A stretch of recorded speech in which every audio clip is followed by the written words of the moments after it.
से स्टार्ट करेंगे 12th CBSE accountancy.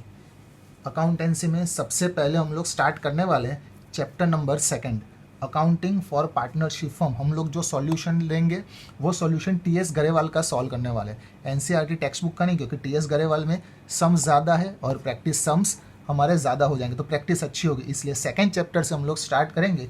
First chapter बाद में स्टार्ट करने वाले हैं।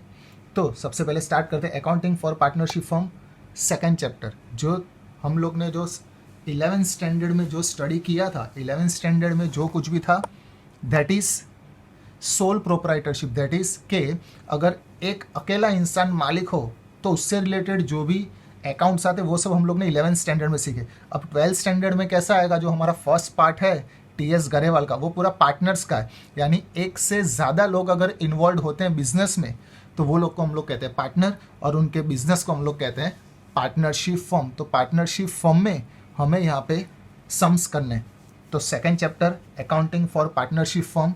तो इसमें जब हम लोग स्टार्ट करते हैं बिजनेस तो कुछ एग्रीमेंट होता है, वो एग्रीमेंट को ध्यान में लेके हमें आगे बिजनेस कैरिड आउट करना पड़ता है। तो एग्रीमेंट में क्या क्या आता है और अगर एग्रीमेंट ना किया हो तो क्या क्या आता है, वो सब कुछ ये चैप्टर में हमें सीखना है और उसके अलावा बहुत कुछ हमें अलग से सीखना है। तो सबसे पहले अगर पार्टनरशिप एग्रीमेंट होता है तो पार्टनरशिप एग्रीमेंट कहो या पार्टनरशिप डीड कहो, दोनों का मतलब होता है सेम। अगर पार्टनरशिप डीड होती है तो क्या क्या आता है वो हमें दिया हुआ है TS गरेवाल में पेज नंबर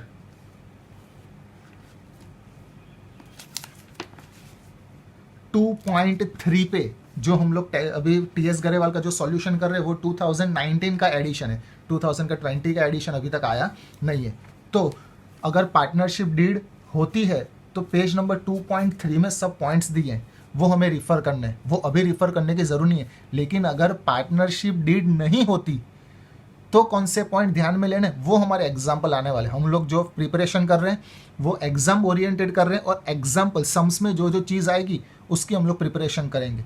तो यहाँ पे मैंने लिखा हुआ है in the absence of partnership deed, partnership deed कहो या पार्टनरशिप एग्रीमेंट कहो, अगर पार्टनरशिप एग्रीमेंट या पार्टनरशिप डीड नहीं बनाते तो, और if the partnership deed is silent, अगर एब्सेंस हो या साइलेंट यानी अगर हमने डीड बनाई नहीं है, यानी अगर ओरल एग्रीमेंट किया है, that is it does not have clause in respect of the following matter, यानी नीचे जो जो मैटर दी है अगर उसके बारे में कोई भी हमने एग्रीमेंट नहीं किया है तो the provision of Indian partnership act 1932 apply.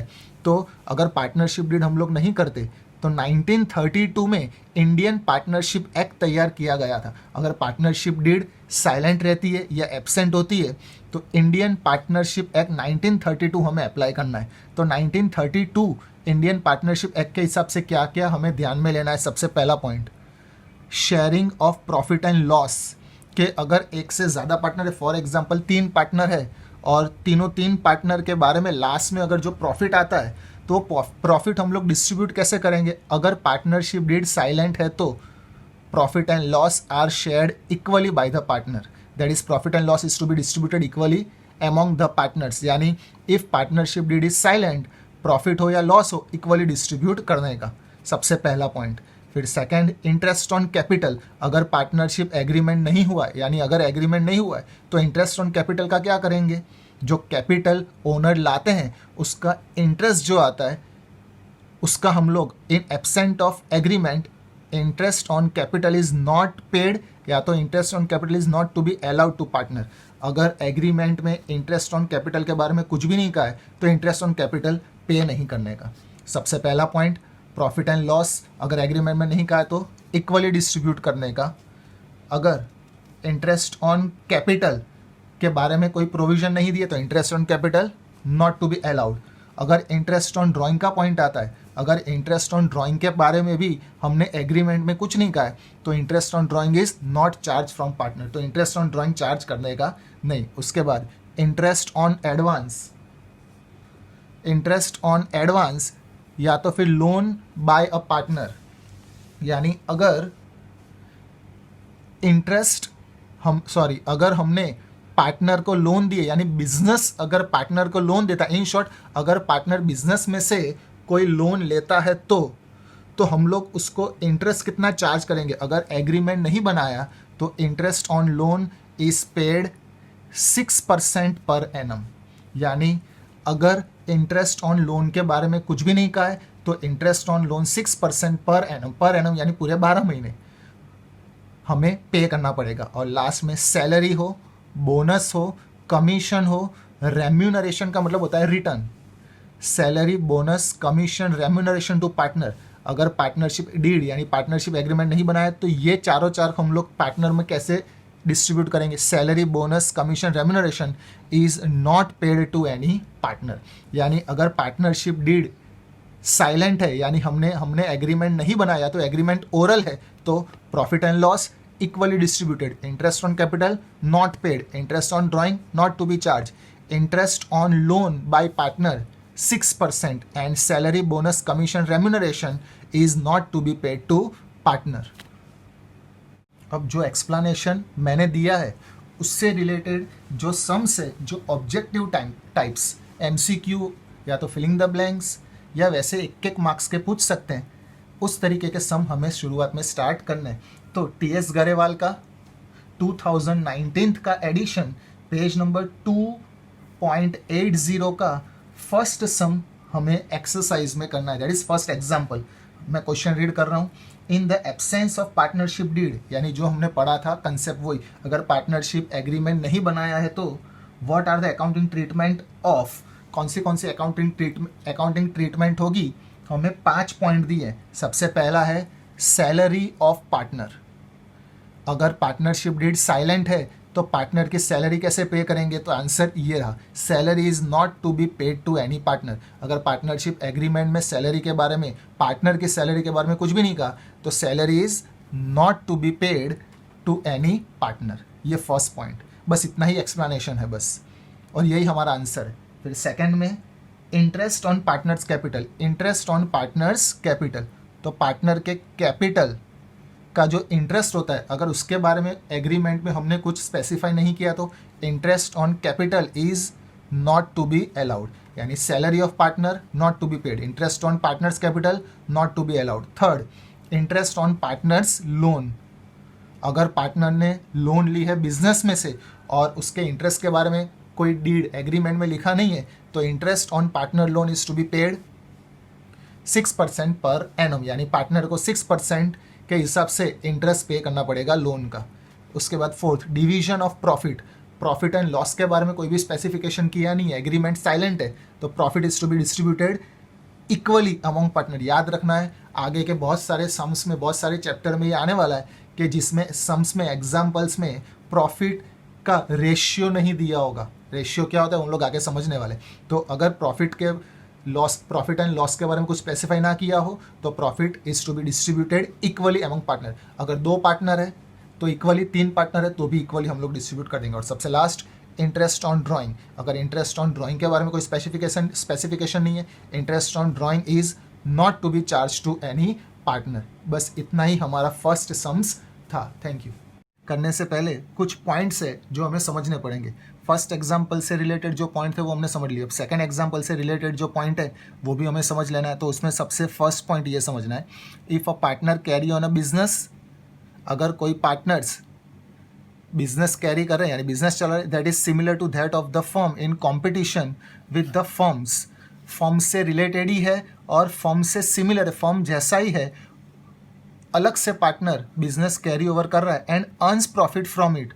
For example, मैं कोई बिजनेस चला रहा हूँ लेकिन पैसे मैं अपनी फर्म में से लेता हूँ और उससे रिलेटेड अगर कोई मुझे प्रॉफिट होता है तो the profit earn from such business shall be paid to the firm. तो अगर मेरा वो पर्सनल प्रॉफिट हो तो भी मुझे वो फर्म को ही पे करना पड़ेगा। क्यों? क्योंकि प्रॉपर्टी, एसेट्स, कैश वो मैंने किसके यूज़ किए? फर्म के यूज़ किए। यानी अगर कोई पार्टनर बिजनेस कैरी ओवर करता है लेकिन जो पैसे है वो फर्म में से लेता है तो अगर कोई प्रॉफिट होता है तो वो प्रॉफिट हमें फर्म को ही पे करना पड़ेगा। ये first point. Second, if a partner earn profit for himself from any transaction of the firm और from the use of firms property और business connection, the profit so earn shall be paid to the firm. अगर कोई partner profit खुद का कमाता है लेकिन वो प्रॉफिट उसको कैसे हुआ है?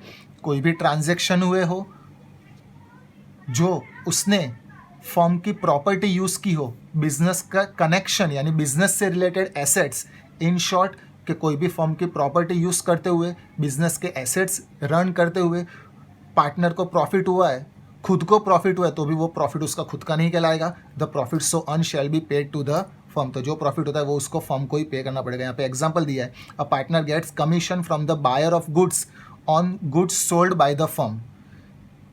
गुड्स फर्म का था, वो उसने सोल्ड किया और पार्टनर को कमीशन मिला है, तो वो कमीशन उसका खुद का नहीं कहलाएगा. The commission so earn shall be paid to the firm. तो जो भी कमीशन मिलेगा वो फर्म को पे करना पड़ेगा. इन शॉर्ट ये 2 पॉइंट का मतलब हम लोग ये समझे कि अगर फर्म की प्रॉपर्टी यूज़ करते हुए, फर्म के एसेट्स यूज़ करते हुए, फर्म का कैश यूज़ करते हुए अगर कोई प्रॉफिट होता है पार्टनर का, तो वो प्रॉफिट उसका खुद का नहीं कहलाता, वो प्रॉफिट उसको फर्म को ही पे करना पड़ता है.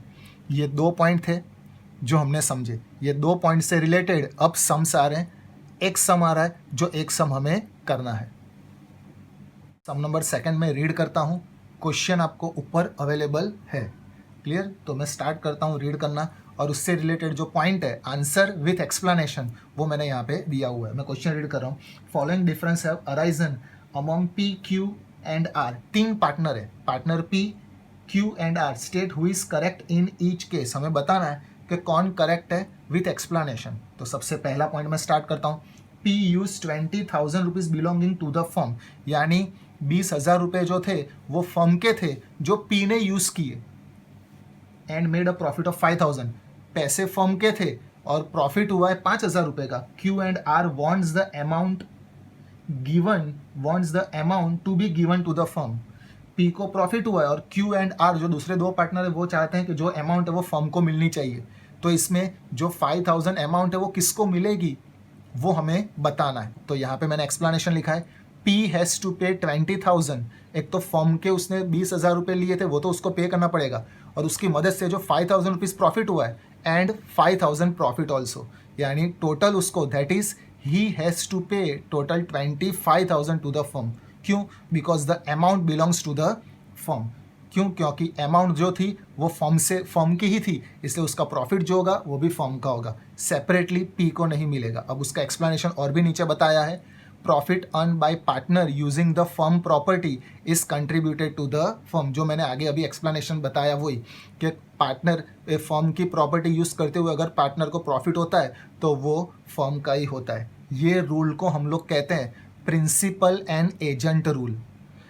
इसमें जो पार्टनर है वो प्रिंसिपल एंड एजेंट दोनों का काम कर रहा है, क्योंकि पार्टनर होता है वो प्रिंसिपल होता है और उससे रिलेटेड उसको जो प्रॉफिट हुआ है वो एज ए एजेंट कहलाएगा. इसमें पार्टनर ही प्रिंसिपल कहलाया है और पार्टनर ही एजेंट कहलाए. अगर ऐसा याद नहीं रहता है तो सिंपल ये एक्सप्लेनेशन लिख डालना. लेकिन ये रूल्स को हम लोग कहते हैं principal and agent rule.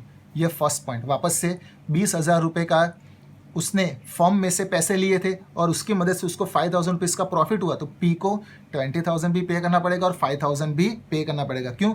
Because जो प्रॉपर्टी थी वो फर्म की थी, इसलिए जो प्रॉफिट होगा वो भी फर्म का कहलाएगा. ये पॉइंट नंबर ए. अब सेकेंड पॉइंट में, Q use 5,000 belonging to the firm. अब क्यू की बारी के. क्यू ने 5,000 रुपये, 5,000 रुपीज़ फर्म के यूज़ किए हैं एंड इनकर अ लॉस ऑफ 1,000. हमारे पास जो आगे एक्सप्लेनेशन था वो प्रॉफिट से रिलेटेड था, लॉस से रिलेटेड नहीं था. और यहाँ पे लिखा है कि 5,000 रुपये उसने यूज़ किए और 1,000 रुपीज़ का लॉस हुआ है. उसका पर्सनल लॉस है, ये बिजनेस का लॉस नहीं है. He wants the firm to bear the loss. तो ये जो लॉस है वो बेयर कौन करेगा? क्यू बेयर करेगा कि फर्म बेयर करेगी? तो सबसे पहले तो उसने जो 5,000 रुपीज़ फर्म के पास से लिए वो तो उसको पे करने ही पड़ेंगे. क्यू हैज़ टू पे 5,000 टू द फर्म. सबसे पहले उसने जो फर्म के पास से लिए थे वो 5,000 उसको पे करने पड़ेंगे. फिर Q has occurred the loss, so he is responsible for the loss of 1,000. Firm के पैसे यूज़ करते हैं लेकिन प्रॉफिट होता है तो फर्म का कहलाएगा, लेकिन अगर लॉस होता है तो वो फर्म का नहीं कहलाएगा, क्योंकि प्रिंसिपल एंड एजेंट रूल ये कहता है कि अगर वो पार्टनर, ये जो फर्स्ट एग्जांपल में था, जो पार्टनर अगर यूज़ करता है प्रॉपर्टी और प्रॉफिट भी होता है तो वो प्रिंसिपल एंड एजेंट कहलाता है. लेकिन प्रॉपर्टी यूज़ की उसके लिए प्रिंसिपल, लेकिन जो लॉस हुआ है तो वो एजेंट नहीं कहलाएगा, क्योंकि एजेंट वो अलग से हो जाएगा. तो इसमें principal and agent rule apply होगा, मगर प्रिंसिपल एंड एजेंट दोनों पार्टनर नहीं कहलाएगा. अगर प्रिंसिपल और एजेंट दोनों पार्टनर कहलाता तो टोटली फर्म को जाता, लेकिन इसमें प्रिंसिपल वो है तो 5,000 क्यू को, फर्म को पे करना पड़ेगा, लेकिन जो 1000 रुपीज़ का लॉस हुआ है वो खुद बेयर करेगा। अगर इतना प्रिंसिपल एंड एजेंट रूल याद नहीं रहता हमें, तो एक और एक्सप्लेनेशन मैंने बताया, एज पर पार्टनरशिप एक्ट 1932 में कहा है loss is to be beared by the partner. Shortcut में ये याद रख सकते हैं कि अगर लॉस होता है तो पार्टनरशिप एक्ट 1932 ये कहता है कि लॉस पार्टनर को ही बेयर करना पड़ेगा। हमें शॉर्टकट में सिर्फ इतना ही याद रखना है कि loss is to be bear to the partner, यानी जो उसने बिजनेस के पास से पैसे लिए थे वो तो बिजनेस को उसको पे करने ही पड़ेंगे, वो बिजनेस को 5000 पे कर देगा, लेकिन जो लॉस हुआ है वो खुद बेयर करेगा। ये सेकंड पॉइंट। उसके बाद third point, P&Q wants to purchase goods from A limited, R does not agree. ये जो A है वो थर्ड पार्टी है, आउटसाइडर पार्टी। P और Q गुड्स परचेज करना चाहते A के पास से, मगर R एग्री नहीं होता है। P&Q, उसका आंसर क्या है, P&Q may buy goods from A limited. P&Q A के पास से गुड्स खरीद सकते हैं, बिकॉज रीजन क्या है, as per partnership act 1932 partnership act के हिसाब से a partner has right to buy and sell goods without consent of other partner. 1932 partnership act के हिसाब से ये रूल बनाया गया है कि कोई भी पार्टनर होता है उसको राइट है, हक है बाय और सेल करने का goods without consent of other partner. दूसरे पार्टनर की परमिशन लिए बिना वो गुड्स खरीद भी सकता है और गुड्स सेल भी कर सकता है। प्रॉफिट एंड लॉस का पॉइंट अलग है, बाइंग एंड सेलिंग का पॉइंट अलग है, यानी P&Q A के पास से गुड्स खरीद सकते हैं। ये थर्ड। और last D, Q&R wants to admit C as a partner, P does not agree। ये C वापस से आउटसाइडर पार्टी है। Q&R C को एज ए पार्टनर बनाना चाहते हैं, मगर P एग्री नहीं होता है। तो इसका एक्सप्लेनेशन क्या होगा, C can not be admitted as a partner. C को हम लोग पार्टनर एडमिट नहीं कर सकते। क्यों? क्योंकि उसमें भी एक रूल्स है, as per Indian partnership act 1932। ये पार्टनरशिप एक्ट 1932 लिखा हो या इंडियन पार्टनरशिप एक्ट 1932 लिखा हो, मतलब सेम। पार्टनरशिप एक्ट के हिसाब से क्या होता है, a new partner can not be admitted in the firm. वो तब तक नया पार्टनर हम लोग उसको बिजनेस में नहीं एज ए पार्टनर एक्सेप्ट करेंगे without the consent of all the existing partner. जब तक सभी पार्टनर एग्री नहीं हो जाते तब तक हम लोग कोई बाहर वाले को एज ए पार्टनर अप्लाई नहीं कर सकते, एज ए पार्टनर हम लोग बिजनेस में नहीं बना सकते। तो लास्ट पॉइंट क्या कहना चाहता है, जब तक सब पार्टनर एग्री नहीं होते तब तक कोई नया पार्टनर एंटर नहीं हो सकता बिजनेस में। ये 4 पॉइंट थे जो सेकंड सम में थे। हेलो फ्रेंड्स, फर्स्ट और सेकंड सम हमने फिनिश कर दिया था। अब स्टार्ट करेंगे थर्ड सम, चैप्टर नंबर 2 का, अकाउंटिंग फॉर पार्टनरशिप फर्म। 2019 का एडिशन है TS गरेवाल का, उसका हम लोग सॉल्यूशन स्टार्ट करेंगे। वो सम स्टार्ट करने से पहले मेरे वीडियो को लाइक कीजिए, शेयर कीजिए, कमेंट कीजिए और सब्सक्राइब कीजिए, और जो बेल आइकॉन वीडियो के नीचे दिया है उसको आप प्रेस कर दीजिए ताकि मेरे वीडियो का नोटिफिकेशन आपके पास जल्द से जल्द पहुंच पाए। अब थर्ड सम स्टार्ट करते हैं। A, B and C are partners in a firm। 3 partner इसमें दिए हैं, A, B and C। They do not have partnership deed, यानी उन्होंने कोई भी एग्रीमेंट तैयार किया नहीं है। At the end of the first year of the commencement of firm, commencement यानी स्टार्ट करना, उन लोग ने बिजनेस स्टार्ट किया, उसके 1 साल के बाद they face the following problems। इसमें 4 प्रॉब्लम दी है ABCD करके, वो 4 प्रॉब्लम को हमें सॉल्व करना है। और फिर क्या कहा है वो सबसे लास्ट में रीड करते हैं। show how you will settle this dispute if the partners approach you for the purpose। अगर ऊपर 4 प्रॉब्लम दिए हैं, अगर वो पार्टनर हमारे पास आते तो हम लोग ये प्रॉब्लम सॉल्व कैसे करेंगे। उसमें सबसे पहला प्रॉब्लम आ रहा है, A wants that interest on capital should be allowed to the partners but B and C do not agree। A ये चाहता है कि इंटरेस्ट ऑन कैपिटल पार्टनर को मिले, मगर B एंड C एग्री नहीं होते हैं। जब कोई एग्रीमेंट ना बनाया हो तो इंटरेस्ट ऑन कैपिटल चार्ज नहीं होता। तो सबसे पहला आंसर क्या होगा, no interest on capital will be allowed. No interest on capital will be allowed. Explanation, they do not have partnership deed regarding interest on capital. जब हम लोग पार्टनरशिप डीड बनाते हैं तो उसमें इंटरेस्ट ऑन कैपिटल का पॉइंट आ जाता है, लेकिन उन लोगों ने पार्टनरशिप एग्रीमेंट बनाया ही नहीं है, तो इंटरेस्ट ऑन कैपिटल अलाउड नहीं करने का। इसलिए क्या होगा, इसमें ए चाहता था कि इंटरेस्ट ऑन कैपिटल मिले, यानी एस क्लेम इज रिजेक्टेड, तो ए का क्लेम रिजेक्ट होगा, या ए क्लेम इज रिजेक्टेड लिखो या ए क्लेम इज नॉट एक्सेप्टेड लिखो, बोथ आर सेम। यानी इसमें ए ने जो क्लेम किया है वो एक्सेप्ट होगा नहीं। ये फर्स्ट पॉइंट क्लियर। सेकंड में कहा है B wants that partner should be allowed to draw salary but A and C do not agree. B ये चाहता है कि सभी पार्टनर सैलरी ले जाए, ड्रॉ यानी विड्रॉ कहो या ड्रॉ कहो सेम, सभी पार्टनर को सैलरी मिलनी चाहिए, मगर ए एंड सी एग्री नहीं होते हैं। तो इसका आंसर क्या होगा, no salary will be allowed to any partner. अगर पार्टनरशिप एग्रीमेंट हमने बनाया होता तो सैलरी का पॉइंट इंक्लूड होता, लेकिन पार्टनरशिप एग्रीमेंट तो हमने बनाया नहीं है, इसलिए सैलरी भी अलाउड नहीं होगी। They do not have partnership agreement regarding salary to partner. So ये क्लेम किसने किया था, कौन चाहता था, बी चाहता था, इसलिए बी's क्लेम इज रिजेक्टेड, तो बी का क्लेम भी रिजेक्ट हो जाएगा। फिर third, C wants that loan given by him to the firm.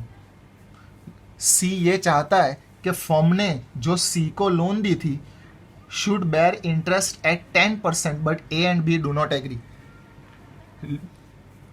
क्या कहा है कि C wants that the loan given by him to the firm, उसने जो फर्म को लोन दी थी, ए एंड बी नहीं चाहते हैं कि 10% इंटरेस्ट फर्म उसको पे करे। अगर इंटरेस्ट ऑन लोन के बारे में कुछ भी ना कहा हो, यानी एग्रीमेंट में इंटरेस्ट ऑन लोन के बारे में भी सब दिया होता है जो हमने फर्स्ट एग्जांपल में समझा था, लेकिन अगर पार्टनरशिप एग्रीमेंट नहीं बनाते हैं तो interest on loan is to be allowed at, ये एट है 6% पर एनम यानी पूरे 12 महीने टू पार्टनर्स। जो पार्टनर फर्म को लोन देते हैं, अगर इंटरेस्ट ऑन पार्टनर्स लोन के बारे में कुछ भी ना कहा हो तो अंदर जितने भी परसेंटेज दिए हो वो एक्सेप्ट नहीं करने के। इंटरेस्ट ऑन लोन ऑलवेज होता है 6% पर एनम, यानी इंटरेस्ट ऑन कैपिटल अलाउड नहीं करने का, सैलरी अलाउड नहीं करने की, और इंटरेस्ट ऑन लोन अलाउड करने का, मगर कितना, 6% पर एनम।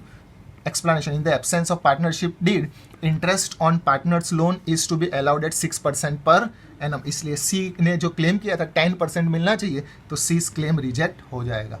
और last D, A and B having contributed larger amount of capital. जब बिजनेस स्टार्ट किया होगा या तो कंटिन्यूइंग बिजनेस में A और B ने कैपिटल सबसे ज़्यादा कंट्रीब्यूट किया था। Desire that the profit should be divided in the ratio of their capital contribution, but C does not agree। तो A एंड B ये चाहते हैं कि वो लोग ज़्यादा पैसे लाए बिजनेस में तो उनको कैपिटल के हिसाब से प्रॉफिट मिलना चाहिए। इसका explanation, profit is to be distributed equally among all the partners. अगर पार्टनरशिप डीड हम लोग नहीं करते, एग्रीमेंट नहीं बनाते, तो प्रॉफिट हो या लॉस हो ऑलवेज डिस्ट्रीब्यूट होता है equally.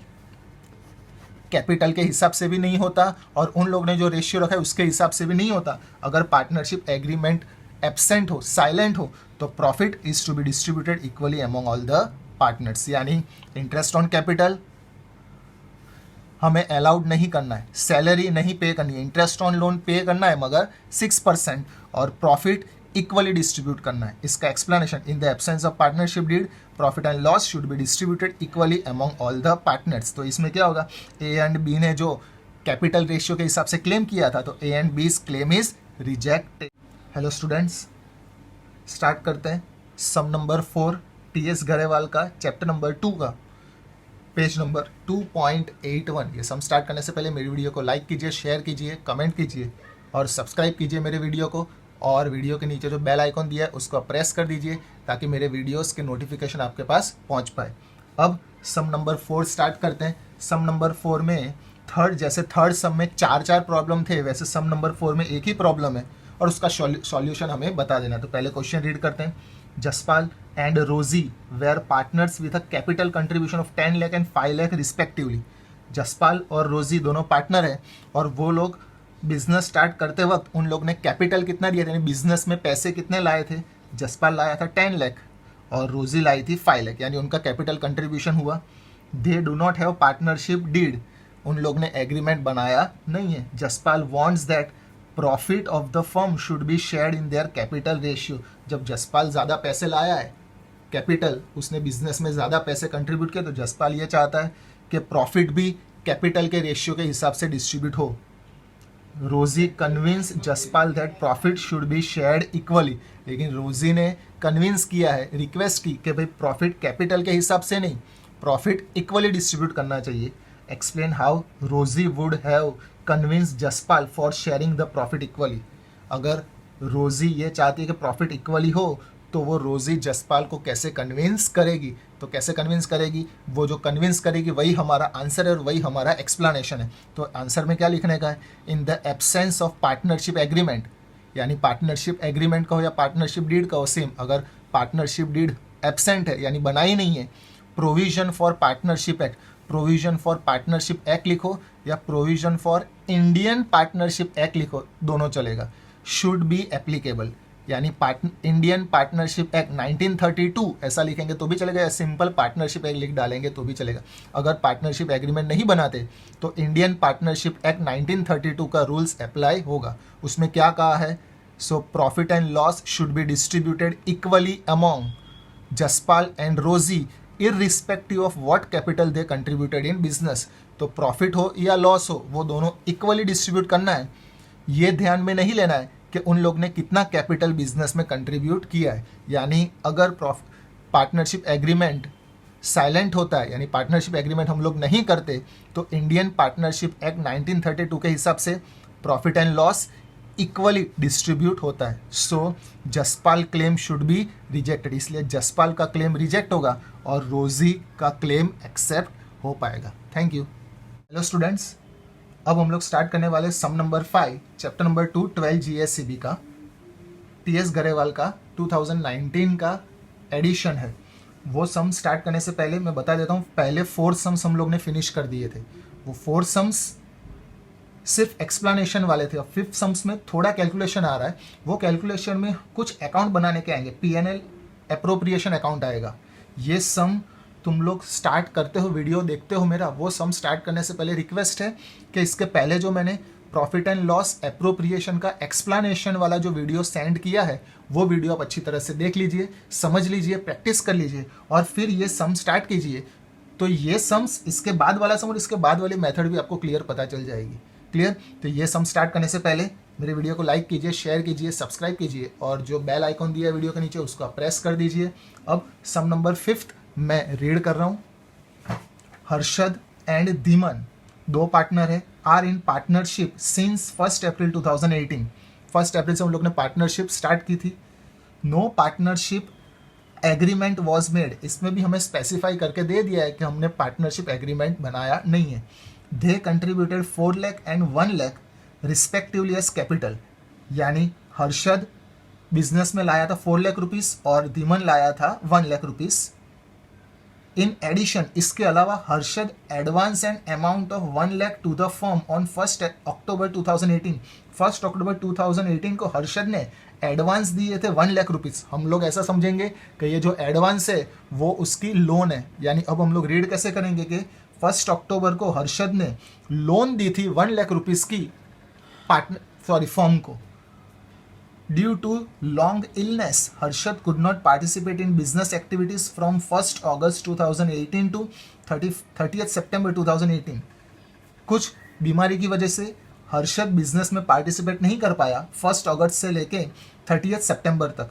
Profit for the year ended 31 March 2019. 1 April 2018 को वो लोग ने बिजनेस स्टार्ट किया था और 31 मार्च 2019 यानी हमारा ईयर एंडिंग प्रॉफिट दे दिया है 1,80,000. हमें कहा dispute has arisen between Harshad and Dhiman, दोनों के बीच में डिस्प्यूट अराइज हो गया है. क्या डिस्प्यूट है वो हमें सॉल्व करना है. सबसे पहले हर्षद क्या डिस्प्यूट के लिए क्लेम करता है, he should be given interest at 10% per annum on capital and loan. First. फिर दूसरा, profit should be distributed in the ratio of capital. Harshad का जो ये क्लेम है वो हम लोग क्लेम कैसे पूरा करेंगे, नीचे क्वेश्चन में लिखा है you are required to settle the dispute between Harshad and Dhiman. उसके बाद एक और पॉइंट कहा है कि हमें profit and loss appropriation account भी बनाना है. सबसे पहले हर्षद का रीड किया तो हर्षद का डिस्प्यूट सॉल्व करते हैं. हर्षद में पहला पॉइंट दिया है he should be given interest 10% per annum on capital and loan.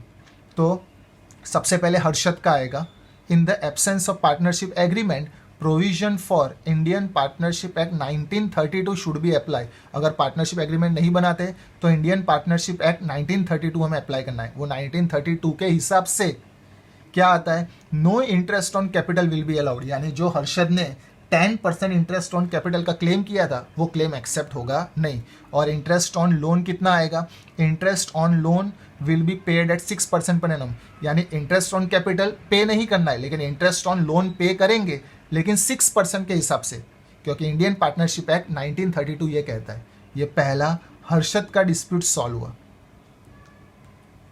Point. फिर सेकंड में क्या है, profit should be distributed in the ratio of capital. अगर पार्टनरशिप एग्रीमेंट नहीं बनाते तो profit will be distributed equally, यानी इंटरेस्ट ऑन कैपिटल अलाउड नहीं होगा, interest on loan 6% and profit distribute करेंगे मगर इक्वली करेंगे।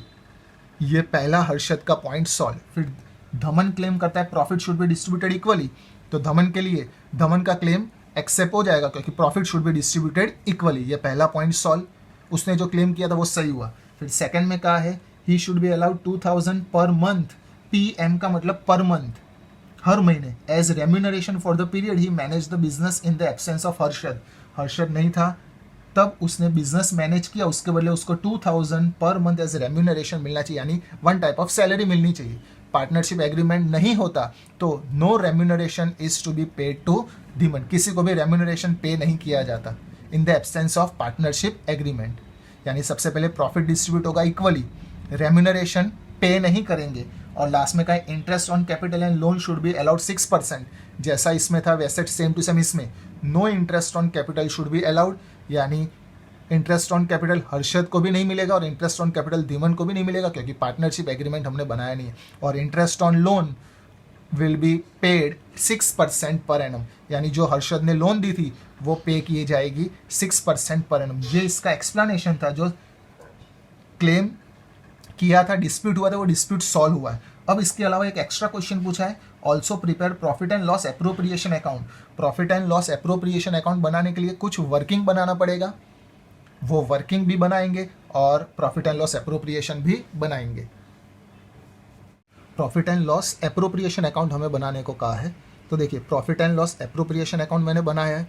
इसमें अगर profit and loss appropriation account हम लोग बनाते हैं और कोई पॉइंट ऐसा दिया है जो प्रॉफिट एंड लॉस अकाउंट में आने वाला होता है, तो हमें सबसे पहले एक और अकाउंट बनाना पड़ता है। प्रॉफिट एंड लॉस अकाउंट कहेंगे तो भी चलेगा, profit and loss adjustment account कहेंगे तो भी चलेगा। अगर ग्रॉस प्रॉफिट दिया है तो ग्रॉस प्रॉफिट लिखेंगे, लेकिन अगर प्रॉफिट एंड लॉस अकाउंट दिया है तो जो मैंने इसके पहले वाले एक्सप्लेनेशन में जो वीडियो था उसमें समझाया था वो सेम, तो यहाँ पे हम लोग बाय नेट प्रॉफिट या तो बाय बैलेंस भी लिख सकते हैं।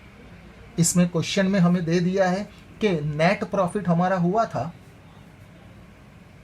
1,80,000, तो यहाँ पे हम लोग बाय बैलेंस भी लिख सकते हैं, ब्रैकेट में लिख सकते हैं नेट प्रॉफिट।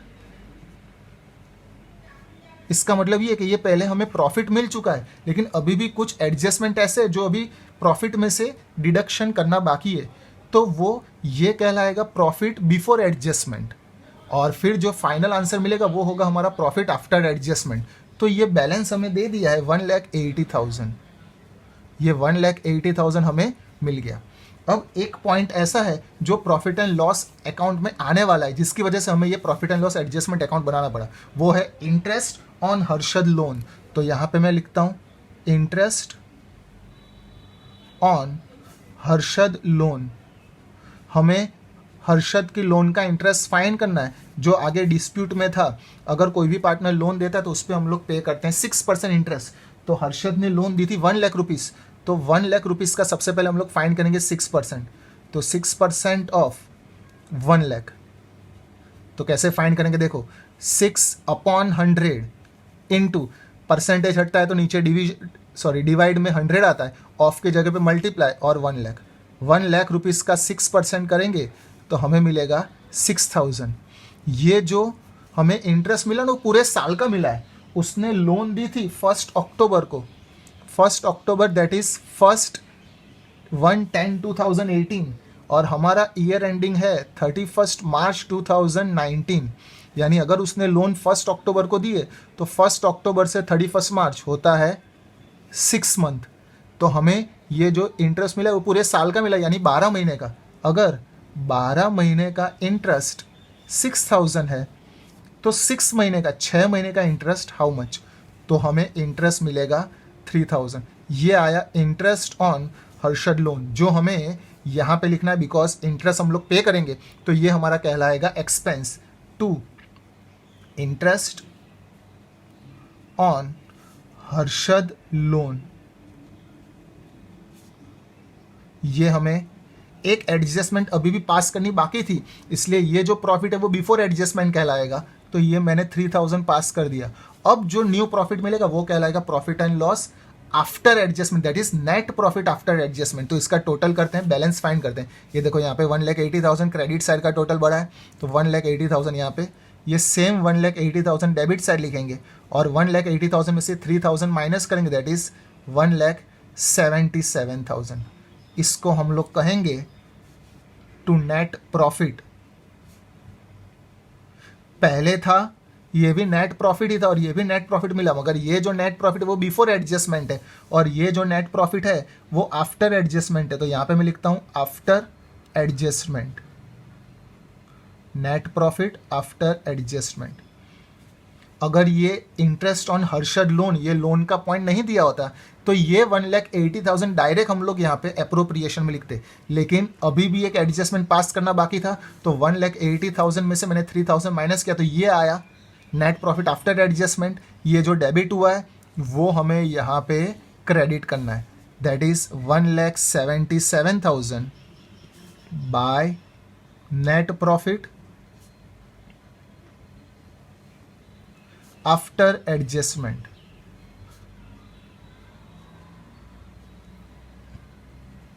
अब इसके अलावा और क्या क्या एप्रोप्रिएशन में आता है, interest on capital, interest on drawing. Capital दिया है मगर इंटरेस्ट ऑन कैपिटल के बारे में कुछ नहीं कहा है, तो इंटरेस्ट ऑन कैपिटल कैलकुलेट नहीं होगा, इंटरेस्ट ऑन ड्रॉइंग भी नहीं होगा।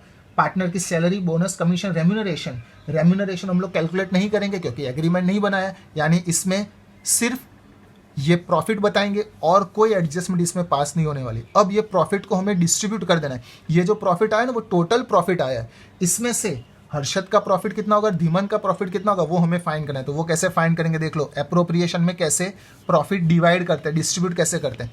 जो साइड का टोटल बड़ा हो वो साइड लिखेंगे।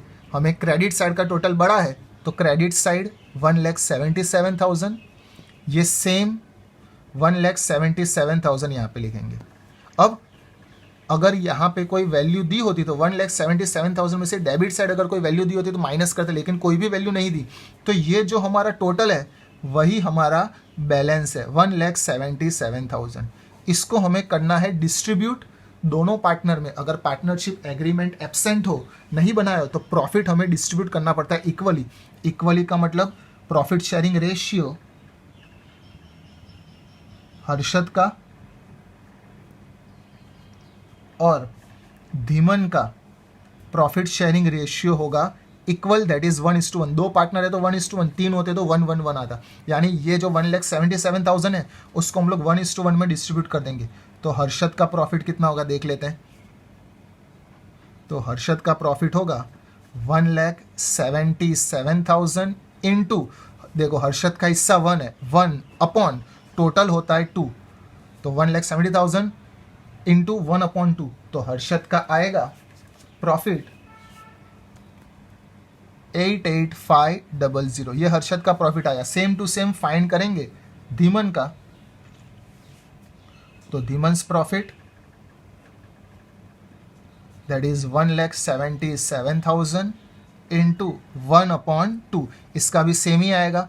प्रॉफिट शेयरिंग रेशियो दिया हो कि ना दिया हो, लेकिन अगर पार्टनरशिप एग्रीमेंट हम लोग नहीं बनाते तो प्रॉफिट हमें इक्वली डिस्ट्रीब्यूट करना पड़ता है, यानी 1,77,000 को हमने तोड़ दिया, इक्वली तोड़ दिया, तो 88,500 हर्षद का, धीमन का भी आया 88,500। इसको हम लोग कहेंगे नेट डिविजिबल प्रॉफिट। देखो इसको लिखेंगे कैसे, टू नेट डिविजिबल प्रॉफिट, इसको डिविजिबल प्रॉफिट कहेंगे तो भी चलेगा। इसको हमने कैसे डिस्ट्रीब्यूट किया, तो यहाँ पे लिख डालना है 1:1। अब दोनों का हिस्सा लिख डालना है, हर्षद और धीमन। तो हर्षद का हमने फाइंड कर लिया है 88,500, धीमन का भी फाइंड कर लिया 88,500।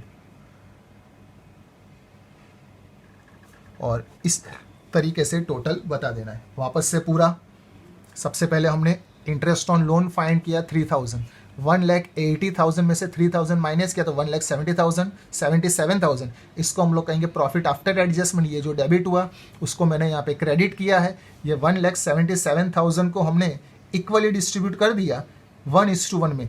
तो हर्षद का हिस्सा आया 88,500 और धीमन का हिस्सा आया 88,500। इस तरीके से हम लोग profit and loss appropriation account आगे भी बनाने वाले, बहुत सारे सम की प्रैक्टिस होने वाली, इसलिए सम क्लियर हो जाएंगे, एप्रोप्रिएशन भी पता चल जाएगा। Thank you.